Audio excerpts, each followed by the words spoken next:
Hi అండి. ఈరోజు మనం సద్దన్నం ఎలా తయారు చేసుకోవాలో చూద్దాం. ఇది ఆరోగ్యానికి చాలా మంచిది.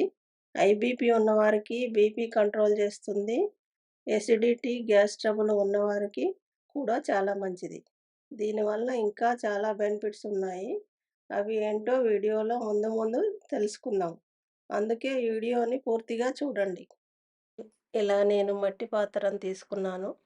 అందులో నైటు వండుకున్న రైస్‌ని 2 కప్పులు తీసుకొని, ఈ మట్టి పాత్రలో యేసుకున్నా. యేసుకున్న తర్వాత ఇలా ఒక కప్పు పాలు పోసుకుంటున్నా. గోరువెచ్చని పాలు పోసుకోవాలి.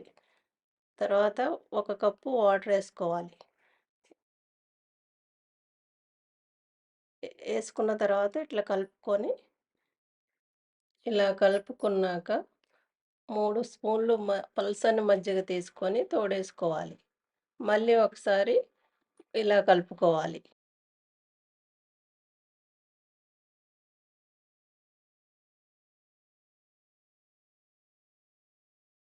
నేను 2 ఉల్లిపాయలు తీసుకొని, 3 పచ్చిమిర్చి తీసుకొని కట్ చేసుకున్నాను ఉల్లిపాయలు. అందులో వేసేసుకున్నాను. వేసుకుంటే ఇప్పుడు ఇందులోకి మంచిగా ఉల్లిపాయ, పచ్చిమిర్చి ఫ్లేవర్ అంతా పట్టేసుకుంటది. అది ఉల్లిపాయ చాలా సలువ కాబట్టి హెల్త్‌కి మంచిది. ఇలా చద్దన్నం చేసుకోవడం వల్ల అన్నంలోని ఉండే ఫ్యాట్ తగ్గించి విటమిన్ బి, కే, ఐరన్, మెగ్నీషియం, కాల్షియం అనేవి చద్దన్నంలో పెరుగుతాయి.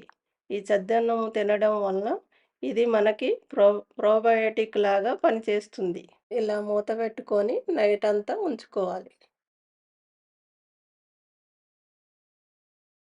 చూడండి నెక్స్ట్ డే మార్నింగ్‌కి ఎలా అయిందో. ఉల్లిపాయలు, పచ్చిమిర్చి ఒక బౌల్‌లోకి తీసుకున్నాం.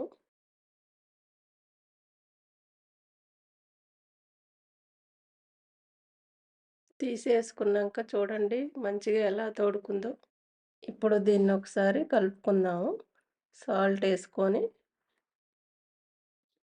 వాటర్ పోసుకొని ఒకసారి మంచిగా కలుపుకుందాం.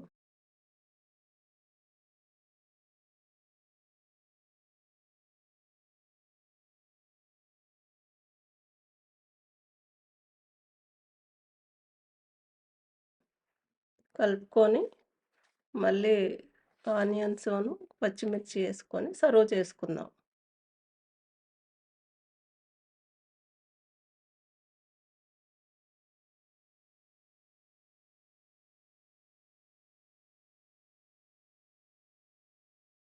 ఈ సద్దన్నం రెసిపీ మీకు నచ్చినట్లయితే లైక్ చేయండి, షేర్ చేయండి, సబ్స్క్రైబ్ చేసుకోండి.